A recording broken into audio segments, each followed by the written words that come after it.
What if the hardest thing you've ever walked through is the exact thing that qualifies you to lead? Welcome to Worthy Women, the podcast where we have real conversations with women who have faced the fire, fought through the doubt, and stepped fully into who they were created to be.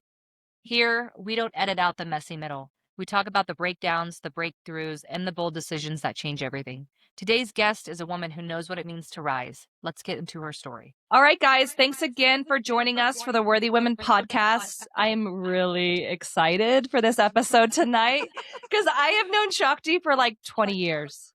Hasn't it been that long? Yes, Yes. Wow. it has. Yes. You guys aren't old enough to know each other for 20 Do you years. know? We were 10. When Okay, yeah, I'm like, that's how why. old were you? That's You're like really why. two, you know, No, two and a half. That's really why. It's been about 16 years. I was 21. Yeah. Where did I meet you? Did I meet you? I met you through Sabatov Institute, didn't I? So Yes. I was 20. I was 21. So you had to be younger. Oh, Yeah. okay. Well, I didn't get introduced to Sabatov until I was 21. Anyways, I've known you a long ass time. Yeah. And I've seen your journey and Yeah. you've seen my journey. And I told Caitlin tonight, I'm like, you're gonna love this woman because this is who we want to be when we grow up. So yes, so thank you for coming. I know that you know a little bit Thank you. about Worthy Women, and basically this is going to be a safe, powerful space where women who are mothers, women who have had trials and tribulations in their life, come on and we spotlight them to just show other women what they are capable by learning from women like me and Caitlin and you. And so let's just get started with, I want to go back all the way to when I first met you. Okay. We're going to start with the lore. Huh? The lore. Let's go lore, back the to the origin. title of the lore. Because I actually took so many of your classes. Yeah. And I'll let you Yeah. talk. I'm so excited because I can't even remember everything and I can't wait to remember. Go ahead. Yeah. So when we first met, it was such a very interesting time in my life because I had a very pivotal moment. Up until that point in time, I was very much a scholar. I graduated from the University of Florida. I have 2 bachelor's degrees, one in creative writing with a specialty in poetry and another one in classical history, classical civilizations, so ancient Roman, Egyptian, Greek language and art. So I studied multiple languages and I was a nerd for all sense and purposes. And my love that. career path was very much like, it's so funny because before me, I remember opening my laptop and seeing there was a proposal from Stanford and one from Yale for a literature PhD. For a Cuban immigrant kid from Miami to see something like that proposed to them, I hadn't even applied. They were seeking me out because of the degree of work I had done was such a big deal for me. And then what ended up happening was there was this moment where I realized that was not the path. I would have been so good there and I would have succeeded so well, but healing called me and I ended up going to massage school. And that was a very pivotal moment in my life because I had gone to Egypt the year before. I had a massive awakening while I was on the land itself. And I started having day visions. That's really when I started to see what I can see now at 21. And then after that, the healing path found me. And I have been a healer, as you know, there and forward, and even today in the work that I do with entrepreneurs, so much of it is healing work. So much of it is identity ceilings and somatic safety and things of that nature. And it was almost like that moment where you and I met was really where that was becoming established for me, where I was really coming into the understanding that this life that I thought was going to be my life was not my life. And that this path was going to be my path, which in hindsight made perfect sense because my birth story was very dramatic, so to speak. Like I was born with something that should have killed me and it didn't. And so coming into the world, I think with the healing crisis often sets up people to be healers just by nature. It's something that sets the tone for their life a lot of times. And so now I see that there was a reason for why. But that's really when you and I met. I had just really started, leveraging my own psychic gifts, teaching classes that were based on the philosophy and the perspectives that I knew and also learned. And that was really when the start of that whole journey began. So before we get into like what you're doing today, the healing that you were doing, tell us about your story that allowed you to have those gifts to be able to help others. It's such a bizarre story to tell. Sometimes it feels like it came from a whole other lifetime because it's been so many lives in one life, y'all, like for real. So I was born with a congenital heart defect, which is a very rare one, and I had open heart surgery at 3 days old. So I had a very rare situation where they had to like only 2 doctors in the US were doing this surgery, right? So like they had to fly him in, and I died during surgery. I came back. It was a whole thing. So I entered the world, exited the world, entered the world, and I have a deep and abiding belief that the fact that that happened to me set me up for this sort of supernatural ability to be able to perceive and move energy in a way that other people couldn't. And it wasn't like I was more talented. It's just literally what happens with NDEs. And now we know a lot about it because there's a lot of people that have told stories about NDEs. But obviously I was an infant, so I don't have a conscious recall of that experience.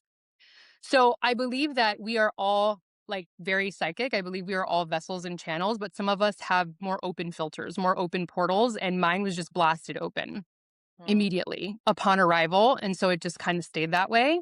And so as a very young child, I was doing all this kind of hands-on healing work on my animals, on my parents, and everybody just kind of thought it was like normal, like no, nobody ever really said anything. And so I just grew up thinking it was You got really normal lucky too. with that, by the way. Yeah, because Yeah, most I people are mean, like, they were really upset about a lot of other things. So, as you know, part of my history and story, so like that was a problem. But me having healing powers was seemingly fine for my That's so funny. They're like, So this is that's really normal. where I think that came from. I just think that I was endowed, it was almost like I was chipped or something at birth with this like really unique ability to be with people. And what's so funny is that so much of my work then and now is heart work. And it's not lost on me that that's what I was born with, was a heart condition, and basically had my whole like heart open at birth and rearranged, and all this stuff happened in my heart chakra, right? So much of I think my capacity to hold people in some really deep things is that I entered the world on a death portal. And I have since been sort of like a death doula and emotional crisis points for people ever since, regardless of the title that I had, and the niche that I was working in. One thing that I Period. love about you, since I've known you for so many years, is, and I can openly say this, is you've seen my journey. I go up and down and I go up and down. And the biggest differentiation that I can see between you and I is you trust yourself and I don't. And Mm. even in those moments where you were doing different healing and doing different Yeah. classes, even though you would ebb and flow into different things, my perception was that you didn't have self-judgment. You were like, this is my journey and it's going to Yeah. go where it goes. And you kept on going. And that's Mm. why you're at where you're at today.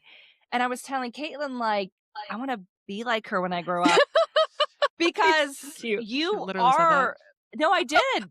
But that's the biggest thing I struggle So with. cute. And so it's been incredible that you have had this journey. And even though it hasn't Mm. been linear, it's been still so powerful. Like, how did you trust yourself through all these changes to be where you are right now? That's such a huge question. And I'm really glad that you asked it because it's going to be really impactful for everybody that hears the answer. I think that's probably one of the most important questions you could have asked in this meeting, in this sitting. Um, I made the unconscious and later conscious decision a long time ago that if I was given an opportunity to be alive on this planet, I was going to make damn sure that it was worth something. Oh, girl, you just brought tears to my eyes. Because there is no reason or rhyme why I am here. Statistically, I should be dead, given everything I've lived. I shouldn't have my 2 beautiful kids. I shouldn't have my health. I shouldn't have anything that I have. I don't make sense in the world of science. And when I made that decision, I also chose to trust that God had a bigger purpose for my life, because otherwise I wouldn't be alive. There's no other reason why I could imagine I would be alive. And God has taken me on the most extraordinary journey.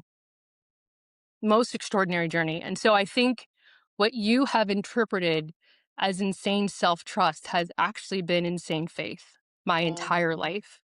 And I have abetted myself of my faith to build my own self-trust. That if I was here and I was given the direction that I was given, then God must see something in me that whether I see it or not is none of my business. Girl, I gotta write My that down. business is to answer the call and to fulfill the work. Yeah. It actually doesn't matter if I think I'm capable or not capable. That's none of my business. So let me recap that just to make sure I understand. So it's if your spirit feels called to do something, Yes. even if you don't believe it in yourself, you are going to push forward anyways. Yes. And so a limiting belief hits, imposter syndrome, whatever it is that we as women go through. Yes. Yes. And instead of you making space for that, you're like, I don't give a shit. I'm going to go forward, even if I don't know what that looks like, and I'm going to figure it out. That's what half the time it sounds like that. The other half it sounds like, and this is what I coach my clients on a lot, is loving myself enough to have the curiosity to sit with that experience like I would my child. I often think about if my 10-year-old came to me and said, I don't think I can do this before a soccer match, what I would say to him. And it surely would not be what we say to ourselves. So I have made the very poignant effort to either tell myself to boss the fuck up and show up like the boss I know how to be, or if I'm feeling particularly tender, to remind myself to stay curious. I love that. Curiosity keeps you open, you know. You know what irritates me about this is that you say it so elegantly and so easily, and that's how you live it. Yeah. And over here, I'm like, that shit ain't even gonna go down like that. It is I love not you, even gonna Mia, happen so like that in my much. head. I love you so much. I mean, you've I love seen my you. journey. Like, Caitlin is the Yeah. executive director of Worthy Women, and I've had this passion since 2021. And I take responsibility that a lot of my ups and downs really do come from me choosing to go in and out of relationships that don't serve me instead of just being with me and trusting me and being okay. Mhm. And even now, I feel like I'm getting to where you're at, but that's only because I'm sick of my shit. I'm like, there's no more time for me to waste, and even if I mess it up, I'm going to go forward anyways. And that's why, like, in messages, I'm like, oh my gosh, I'm trying to get this right. I'm sorry for the technical issues. And, you know, we're dealing with someone who does this shit all day long. She's probably judging me. But I'm going forward anyways. But you make it just so elegant. Like, it's just art. What I keep explaining to her is that every time she has these relationships or these situations, that there's stuff to learn in them. There's stuff to bring. Always. There's women that are going to Always. relate to you because you went through those. So they're not a bad thing to go through. They're a good thing to go through because you're going to be able to find women that relate. Not like, You know, not everybody's going to be able to do that. that's super true. I'll tell you one thing. I have suffered so much in my life. So much. I came in the world in suffering and I have not been spared an ounce of it in any way. And I also made the decision that instead of hardening to that, I wouldn't let any of those experiences ruin my soul, because my soul to me is super precious, and everybody's soul to me is so valuable and so important, yours included. And so I decided that nothing that I lived through was ever going to have the luxury of stealing my beauty, my peace from me. Absolutely not. It's way too expensive, actually. Like, Girl, your confidence is intimidating. I'm not going to lie. I think it's beautiful. No, it is, though. A lot of people don't intimidate me, but this girl does. It's just, they can't afford you, Mia. Like, they can't. They can't afford access to your peace. They cannot afford access to your power. You're a manifester, girl. Let's be for real. Like, you've got shit to do, people to move, things to build, things to spark. Like, no. They cannot have access. So let's talk about this. You went on this journey where you were doing these healing, like workshops. Yeah. And then you were doing human design. And then the last few years, you have taken a drastic different effect and measure. And I'm not going to try to put it into words. I want you to. What are you doing today? So I spent a decade strictly doing healing work. So when I went in that direction, I spent a whole decade hands-on body work, yoga, psychic mediumship work, all that kind of stuff for a full decade. And then EFT, emotional freedom technique on top of that. I'm a master EFT practitioner, so I have extensive somatic and trauma training. And I spent a decade just really getting into people's most sensitive, most vulnerable parts. And from the very beginning of being a massage therapist, I had this really uncanny ability of attracting entrepreneurs, like always. Like all the entrepreneurs could see me from body work, right? They're like, I'm fucked up. Help me out. I was always them. Right. So I just kind of became like a magnet for those people, even like in the healing days. And I was like, okay, well, that's interesting. And we'd have great conversation and da da da da. Eventually, I've had my own company since I was 21. So I've had multiple different businesses that I've had throughout that whole time. So there was a kinship between me and them simply because I knew what that world was like. But it was exclusively in the healing realm for that amount of time. About the time my son came into the world, that was massively transformational for me. Santi really was like this activation that destroyed everything about what I thought about my life or myself. Really woke me up to way more potential. It was actually after Santi that human design got introduced to me. So this was 10 years ago. He just turned 10. And then shortly after that, EFT. So I was introduced to human design and EFT like 2 years apart from each other for randomly, like did not go looking for it, landed in my lap type of a situation. And I started working with these systems and learning about myself through these systems. And then the emotional regulation piece of EFT really helping my nervous system and my emotional maturity catch up because I had lived through so much. I was in deep depression and postpartum anxiety. I really needed to get it together. So those two medicines kind of arrived as a pair. And then at the time I was also doing fitness coaching, which saved my life because honestly, that got me back into my body after my son. And I don't think I would have be here if I hadn't had that experience in the community that was around me at that time. And as it just kept going and going, it just became very apparent to me that bodywork was coming to a close. And like that, although I was so gifted there was so much more to my gift and I was being limited by the realm that I was playing in. So that's when I ended up moving to Florida from Georgia. I closed my practice for good, did not renew my license or save my license or anything, moved here to the West Coast where I live now. And that's when I was really on my knees. I had a 4-year-old. I had nothing. I was like, I don't know what I'm doing here, but I felt guided here. That was another one of those moments where I just trusted the call and came here.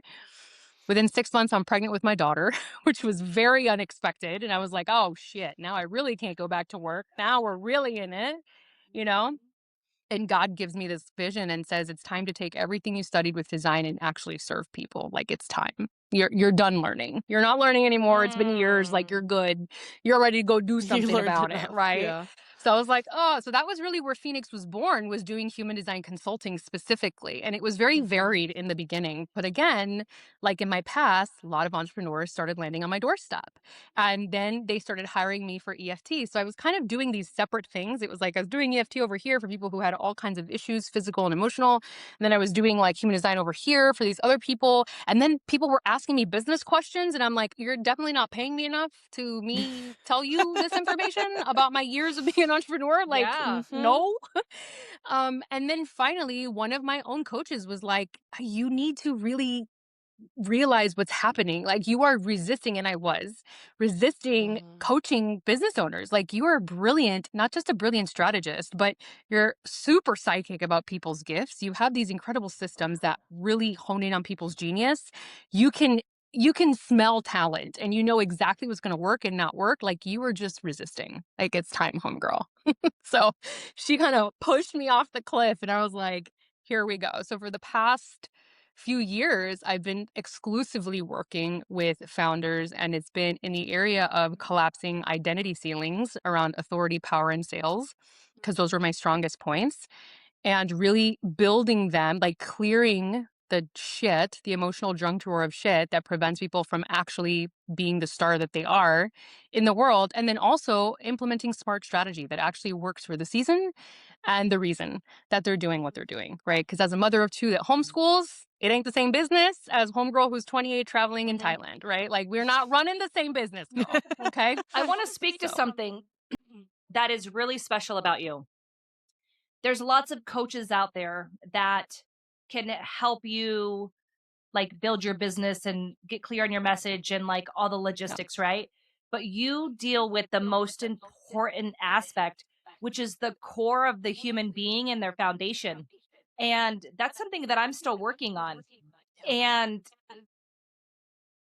what a gift if people get to work with you, because their entire aura changes because they're dealing with all that inner spiritual gunk. And once that's cleared out and cleared, not only do you show up different in business, but you're actually functioning authentically versus, do I need to look like everybody on the internet? Because girl, you are different, you know, like you are this psychic hippie medium weirdo to some people. And you know, that Caitlin, you and I just had a conversation about this, of how as we help women, we don't want to put ourselves in a box of a certain faith. Like whoever and whatever you believe in, do that. But we also want to make sure we don't rub people the wrong way. But the truth is, this isn't Bible-based. This isn't faith-based. This is bringing women together that have struggled and created something beautiful, just like you have, and you don't put yourself in a box. No, I love it. Yeah. You sit on top of the box.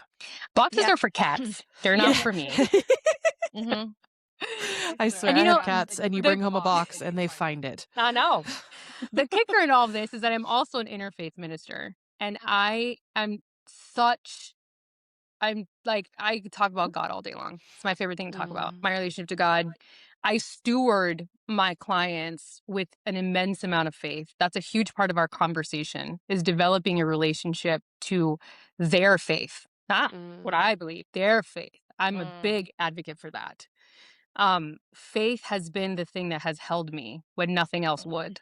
And so I really encourage my clients to establish themselves strongly in whatever capacity they feel. And I've also been very privileged to, as an EFT practitioner, a lot of my clients had escaped religious abuse. So I am so sensitive to that in particular, because I have worked with some people, girl. I have heard some stories. I have been on the other side of that, and I've held a lot of space for a lot of people recovering their spirit. So I think it's very important that we talk about that too, and talk about including that everybody be able to listen to the call to God in their own voice and in their own way, and that they get permission to pursue that, because a lot of people, they've been robbed of that privilege of finding the voice of God in their way. And I think it's important to restore that. No, I love that. I want to go back just a little bit, because I know you and me have talked before, but I don't necessarily know what human design or EFT is. And so I think some of our listeners won't. So if you can kind of give us like a fifth grade version of what those are, so that we understand. Would love to. So the human design system is a system of understanding self. So the easiest thing to compare it to is something like astrology, except it's a different system, right? So astrology is a system that is really good at things like cycles, right? Themes and cycles. So it's very good at like mapping out patterns and transits and things of this nature. Human design is very specific. It's energy body focused. So it looks at an individual and the architecture of the individual's field. So how are you as a human wired to operate in the matrix of reality? What makes you tick? For me, it's where is your genius? Because I work in business and career consulting, right? So it's like, what is the genius? What is the voice? What is the distinguishing factor? What is the ease, right? Because we're not all meant to market the same way. We're not all meant to sell the same way. We're not all meant to be, right? So that's how I use that system. It's so fantastic. And I use it for genius blueprinting, which is one of the pillars of my work. Emotional freedom technique, which is EFT, is an energy psychology. So it was developed by Gary Craig, who actually passed away recently. Like, so sad. He was such a genius. And what it's really fantastic at is stabilizing the limbic system. So the limbic system is a part of your brain that panics. And when you've had extensive trauma, CPTSD and PTSD, that limbic part of your brain that panics is kind of pressed on perpetually. It never stops being pressed on. So when you work with a system, an energy psychology system like EFT, it stops that that automation that's happening between the panic response and yourself. So you start to get more context and more energy into the prefrontal cortex of your brain, which is a decision-making part of your brain. So you're no longer operating from this reptilian automatic panic place, and you're in this decision-making, the power place. Right. So this becomes really crucial working with founders because there's so many risks that founders take on a regular basis. And as you grow something, as Mia will know, as you will know, a lot of stuff comes up from your past, from your story. It just comes up. You can't even help it. And you don't even realize it's linked. So I use that to stabilize founders into a place of power and collapse that anxiety, that fear, that panic that's happening so that they can then make powerful decisions. And they're no longer making decisions from a place of pressure or urgency or fear, basically. So I'm sure you have a lot of women who reach out to you, based off your social media. You can see that you have a different flavor to your coaching and who you are. Yeah. Do you have to vet women to make sure that there's some spiritual awareness there, or can you take on a little baby soul and kind of help them Baby elevate? soul. I love your little baby soul. It's so cute. So I think I do a pretty good job of my content such that people can really self-select if they want to be in this space. And I've done that very intentionally. It doesn't actually matter to me if you're like, I've read all the personal development books and done all the things and then, or I'm just starting. What matters to me is that you feel this resonance, that there's a call upon you to step into my world for some reason. I activate you and you want to be in my field and you are open and coachable and excited to learn about you, that you want to be as activating as I am to you. That's really my goal, is that my clients become that person in their world. And that's what happens. And that's how actually a lot of referrals end up on my doorstep is I saw so-and-so, she's insane. Like, what happened? I want to, that's the goal for me. So for me, it's all about resonance. That's it. So I agree, Mia. I want to be her when I grow up. I know. So the women that, obviously it's a business space. What are some of the biggest struggles with the women that you're dealing with or facing right now? So I work with service providers, specifically transformation experts are like my people. I have a heart for the service provider that's here to create transformation for other people. And a huge, huge thing that is one of the pillars of my work and why I get hired a lot is power. When the comment that you made earlier, like your confidence intimidates me, I want you to be scary. I genuinely want you to be so confident that you make people who are not confident deeply uncomfortable.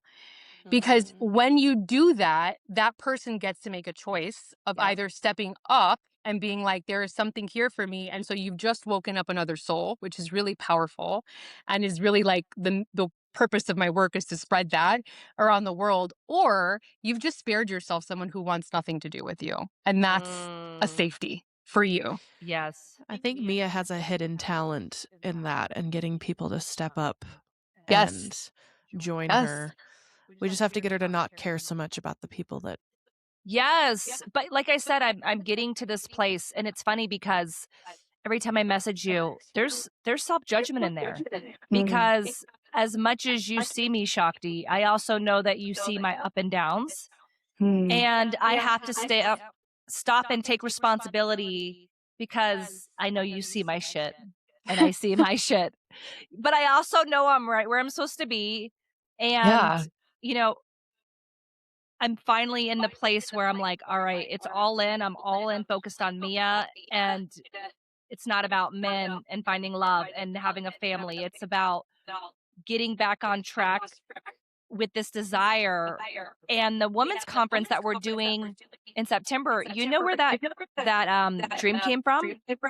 I went to a play at the Hippodrome in downtown Gainesville. And I remember sitting in the seats and I told Malia's dad, I said, I would love to do a women's conference here. And he said, you have nothing to offer anybody. And then I shut that dream down. And so now it's like 16 years later, and I'm like, I'm not going to my grave until this conference is done. And it sounds like we have a pit stop to make in Gainesville. You're not in Gainesville anymore. No, but I'm willing to fun to go over there to a conference at the Hippodrome, though. She about ready to beat somebody host up a for conference you. at the Hippodrome, though. Yes. You Yes. making a comeback, girl. We're gonna show We up are older and wiser. creating a movement, and this is going to be in every state of this country. And yeah, we can do it at the Hippodome for sure. I'm just wherever that's saying, at. talk about We're going. philosophy. So, talk to me about your business coaching. Is it Yeah. monthly? Is it 6 months containers? Is it years? Like, tell me all about your medicine that you give to the world. My medicine, I love that. So right now it's become very, very simplified. Just I'm homeschooling 2 kids now. My life has demanded a lot. So I've really simplified the way that I serve, but I've deepened it. And that's actually been the work for me this year is a lot of deepening into my clients, deepening into my own gifts, and deepening into the way that I serve medicine, to put it to your word. So I actually have a short-term mastermind container starting now, and it's for 3 months. And the whole point of that mastermind is to help embody this energy of high ticket confidence, high ticket sales, and to coach people up on the power and the presence of selling at that level, which has been my specialty all of this time, is really selling high ticket. But in general, I work with clients either 6 months or a year. My favorite is a year, because something really special happens at that 6-month mark where there's like this evolution of them that they've now grown into this whole new version. And then what gets to happen that whole second 6 months is scaling. So we are really repairing a lot of the relationship to self in the first 6 months, establishing a center that is solid and powerful, and cleaning up a lot of the strategic things in the background. What's so funny is that whenever I do the identity work, it's like the strategy solves itself. So many people concern themselves with like, how do I do that? And then it's like, that's the wrong question. That's the wrong question. It's who do I need to be to get that done? And as soon as you solve the answer to that question, it's obvious. It's like such an obvious thing. So that's what happens to my clients. So the first 6 months is a lot of self-repair, self-healing, establishment. And then the second 6 months is about scaling. Where do you want to go now? Where are we taking? So like one of my clients was a painter. She was a frequency artist, and she she did beautiful paintings and did energy into them. We helped open her gallery. She opened a gallery. She opened a studio. Like that was a long, far away dream. And we did it in like 6 months. It's like, no, girl, let's go. Like, you got this. She wrote a book. She published it, So a big thing of mine is like, I believe for people so hard. Like, I believe in them at 1,000%. So I want to be on your team. I want to see you do crazy shit that blows your mind. And I want to like celebrate with you when you do that. That to me is just like the most fun thing. So right now it's either a mastermind space, which is a one-to-many at a very high level, very intimate, very high level coaching, or one-to-one. And it's 6 months to a year. And those are the spaces. You know what I love? And it blows my mind, but you do this and you homeschool. Yeah. You know you're going to heaven, right? Because I could never homeschool my kids. And you're It's a wife. hard, girl. Yes. And your And husband we've works been outside married the for house. 11. We've been together 11 years. We've been married Yeah. a long time.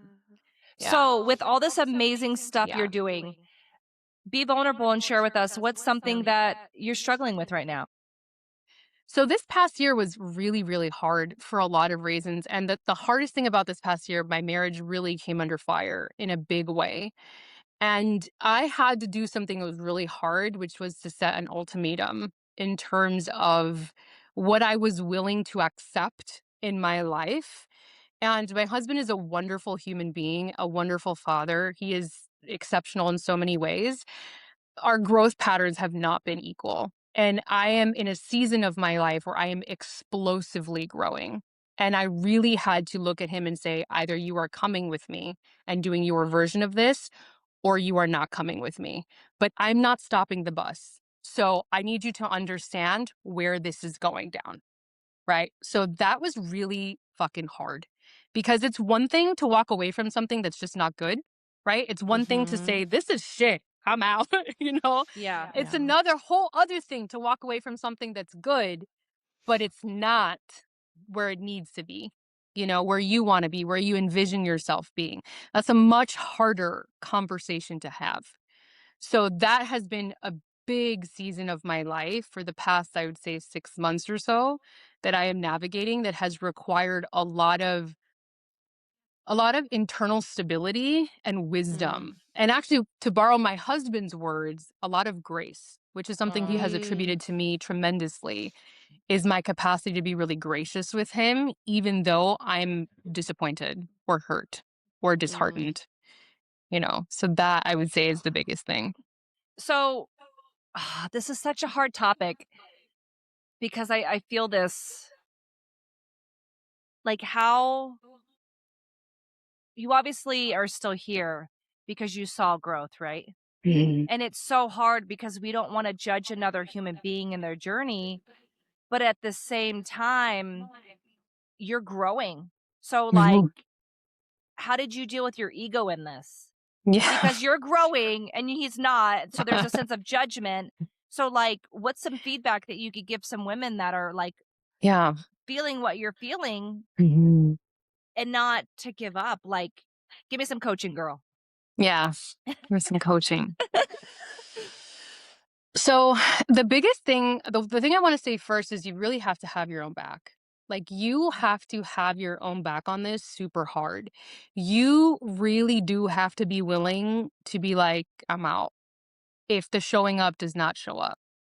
You know, that's the biggest thing here is like you've got to know that no matter what, you're going to be okay and that you've got you. That's the biggest thing out of all this. He knew I wasn't playing. He knew I have me. He knows I have me a whole hell of a lot. So when I said those words to him, they carried weight because I had already demonstrated to him the past 10 years that I had me. You know what I mean? So you got to be a woman of your word first and foremost. You can't be playing around with your word. You play around with your word, these men out here be disrespectful, you know? So don't play with your word.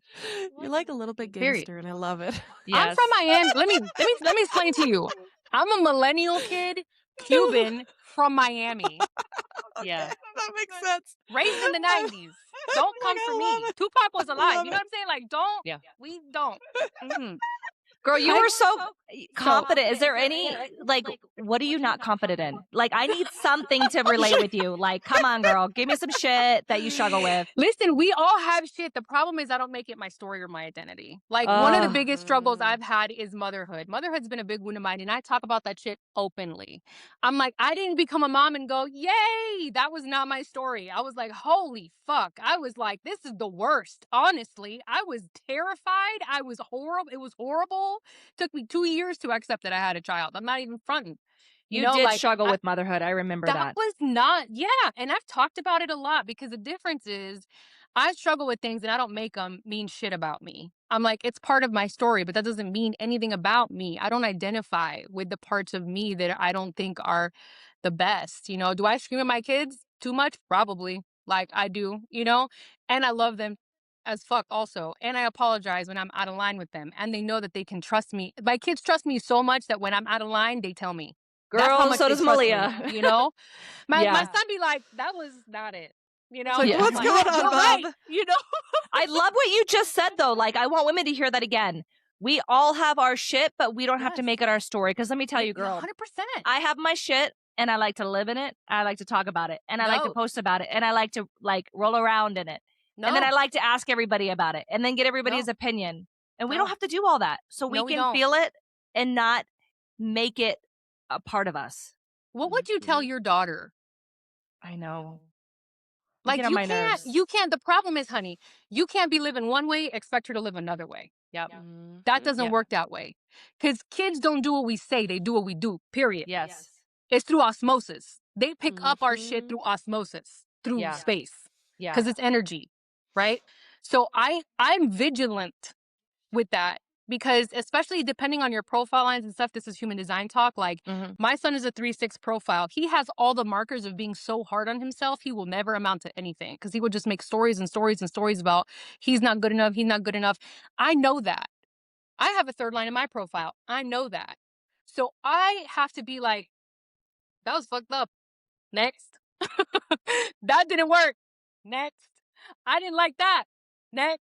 Like, I live in that state because I am so much more than these parts of me that I don't like or I'm not perfectly at peace with, right? Like, God doesn't make trash. Sorry. God doesn't make trash. We as humans make trash of ourselves. The choices that we make, the patterns that we set into place, we have free will, and we can, with that free will, make ourselves trash when we are not that. Right. So again, I just made the decision. I might not like parts about me. I might not be proud of things about me in my past, with many of which things you know already. But none of that is going to be held against me because I'm the first one to own up to those things. And I'm the first one to say, yeah, that wasn't great. I will not be doing that again. When I put myself in your shoes, and my brain obviously thinks a lot different than yours, I would think that it would be hard for me, like if I'm you, to coach other women because you're so wise and so self-trusting. Like, you don't get frustrated with like women like me who struggle with like their self-belief and trust and I love worth. you. No, for real No, though, because girl, I don't. I be getting on my own damn nerves. Yeah, I believe it. I do that to me also, but no, I don't. I think I just have a really strange ability to see divinity in people, like for real. Like for real. I see your heart so clearly. It is so clear to me, the heart that you are. Like, it is so clear to me, the love that you are. Like, I'm speaking to Mia directly because I know your heart.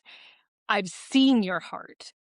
I know what you're capable of. That is so fucking clear to me that no thing that you could say or do would ever mask that from me. And so my job as a coach is to see you in your excellence. My job as your coach is to see you as the Mia that I know you are. So much so that you stop being everything you're not. I love that. I mean, it's been years since we've like had a full blown conversation. I know we did human design a couple years ago, and I was still my, gosh, I feel like for years, I did so much growth last year on my nervous system, and I realized that all my traveling and all my to dos and all this, it's me just running from myself. And yes, I'm motivational and all this, but how often am I slowing down and connecting with me, And so you trigger the shit out of me because you remind me that I'm not doing that. But I love that you hold that kind of space for women. Yeah. Yeah. I think women need to be, I think the biggest thing I give women that women really need is safety. When they are in my space, they are safe. They know that. They don't have to hold everything together. They don't have to run. They don't have to do any of that. And so for the first time, often in their adult lives, they feel seen at such a level that it inspires them to look beyond the running, to look beyond the avoidance, and really like go inward and harvest the gem that they are instead of just continuing to cover it with shit and shit and shit. Absolutely. Right. And that's so how can women that are listening to this podcast today get a hold of you? my favorite place to hang out is Instagram. I'll be real. I love creating content and hanging out there so much. No, I'm so much like I'm younger, but I hate Instagram. I hated it for a long time. This is like a new love affair. So don't get me wrong. This is a new love affair. So I'm also on Facebook, but I'm on Instagram. It's just my name, Shakti.Rios. So you can go follow and hang out for all the shenanigans that happens over there. Please feel free to send me a message. I'm happy to talk about this episode in particular if something came up for you. But I'm also on Facebook. It's my name, Shakti Rios, as well. And I do have a website, which is ShaktiRios.com, shockingly. Very consistent. You got it. And yes, I'm always open to invite more women into a much deeper conversation about who they are and what they're capable of, because I deeply believe that healed and spiritual women, when they step into their power, they are such an asset to the world. They change the way the world operates. And your conference is a perfect example of that. And this podcast is a perfect example of that. Really powerful women who are walking in their power and in their healed era, they change the world by the nature of their frequency and by the nature of who they are. So my personal commitment this year is to elevate 100 women into their like icon era, is what I'm calling it, so that they can be the industry icon that they deserve to be and go change the world by example through influence. I love that. I mean, obviously you are where I want to be one day. And after this podcast, I'm like, I'm going to stop judging myself for where I'm at and still be inspired for where I want to go. And also grateful because what we're creating here is I am bridging that gap because I've been such a safe place for women to come and heal from, but I'm only one person. So if I can do something massive, I want to bridge a gap because, I say this all the time, I've given away cars, clothes, and money. That doesn't change a woman's life. But personal development for the last 16 years is what has changed my life. And mental health services are really hard for women to get and afford. So if they can come for a full day and watch women like yourself on stage share real life stories about what they went through and where they are now, and it inspires them, like there's no reason I can't be here too. And then to turn around and sign up for coaching packages to help them change their life. Tell me something better. And that, and yeah, Nope. it's just, I mean, obviously there's other services, but to help the masses, that's my drop in the pool of trying to help women wake up to the truth of who they are. Love that. You're doing a great job of it. And I'm really exceptionally proud of you, having known you all these years. Thank you, girl. I'm so glad you hopped on. This is my favorite part of all this. This is my favorite part of all this. She's so excited about this. Well, thank you so much for being willing to My hop pleasure. on. I'm going to do a post, and I want you to put all your links below where people can reach you. And then we're going to Amazing. send this off for editing. And once it's live, we'll tag you all over your favorite Instagram for it. Yay. Okay. I gotta get better at Instagram. I had a funny story with Instagram and Mia the other day. First of all, you're not even on Facebook, girl. You don't even be using Facebook. I'm on Facebook. No, she I don't. just You don't even be post. using Facebook, girl. I just don't post, okay? I'm gonna be like her. People are just gonna come to me. I don't have to I need go you to find post them. all your trauma and all your dirty laundry, and that's how you get followers. Shit works for me. Just follow me on Instagram and you'll be so triggered that you'll be inspired to share something. Yeah. One of my posts is going to get you. One of them. Just go over there and get all the inspiration you need. Well, she had me get on Instagram the other day, and she's like, I want to send you this funny thing. And I was like, okay, because I have them. I just don't get on it. And so I sent her it, and I'm used to TikTok, where when do you have TikTok? I do. Okay, so but when you're in your messages and somebody sends you a couple videos, you just slide through them, and it will go only in the messages. No. I didn't realize Instagram was different, so I'm in Instagram, and I start flipping through these, and some of the comments, I was like, Mia, what are you sending me? Common mistake. It's a common what mistake. Are you sending? User error. It's okay. No one's like, judging it's so you. funny, and I'm like, okay, I'm learning some new things about Mia. No, it wasn't what she said. I swear I heard specific cuss words that I don't use probably 30 times in like 2 minutes. And I was like, Mia, that was I not know me. you're from Florida, but what are you sending me? It's so funny. Shakti, what state are you living in now? I'm in Florida. Oh, you're still okay. I thought you said West I'm Coast. in St. Pete. Okay. I'm in St. Pete, yeah, West Coast, Florida, which is a different world. West Coast, Florida. Yeah. I'm from the West Coast, but like Oregon, Washington, West Coast. Like, it deserves its own spot, like on the Florida map. This is not the rest of Florida. It's so good to see your face, and good to see you too. We're gonna have to do another podcast with you where we get really deep into something. I'm down. Yeah. So you find the thing that's most uncomfortable to talk about, and I will gladly. Girl, I feel like this was a coaching session. We're gonna need one of these once a week. I want this human design thingy. That's what I want to learn more about. Yes.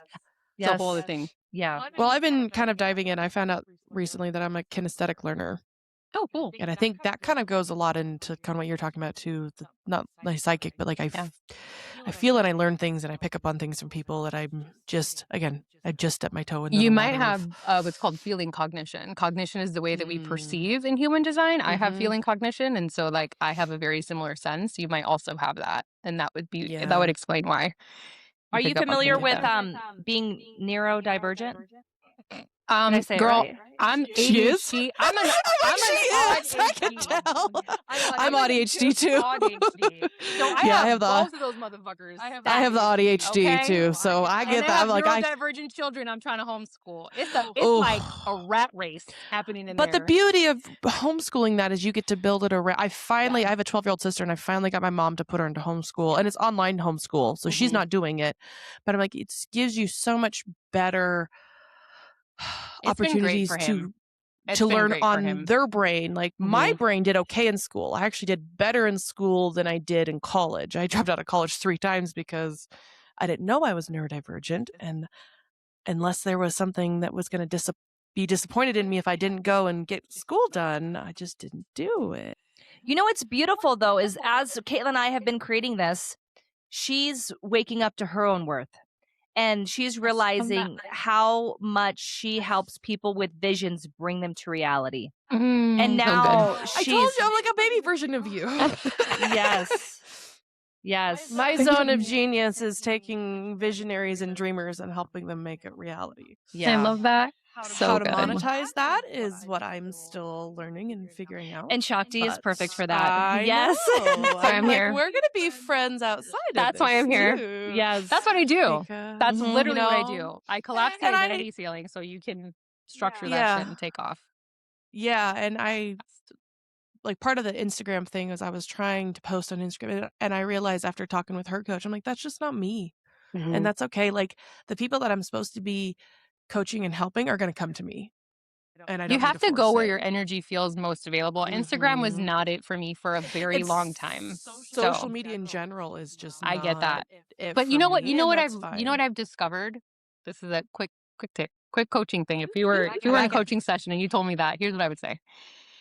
When I really understood who I was speaking to and what I wanted her to know, I fell in love with social media. Because that was it. Because I was making social media about me. It's not. It's not about you at all. You're just the front face. When you really know what your homegirl's going to want to hear and you show up and you deliver that, you have so much fun doing that. It's so different and it's so much clearer. And you're not distracted by all this noise, right? It's like I show up for her. Can you do like mini coaching package with both of us?